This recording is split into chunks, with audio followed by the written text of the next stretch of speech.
My daughter Jessica, she had a home birth. Oh, her baby's 7 now.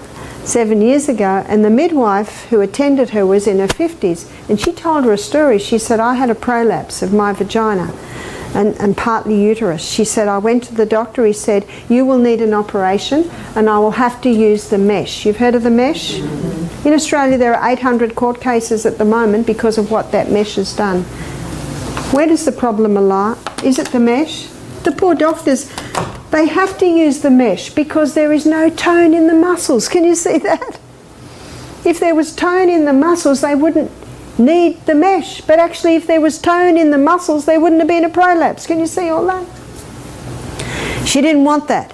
So she went and Googled Yoni stones, came up with nephrite J. She ordered her 3 stones. They come in little velvet bags.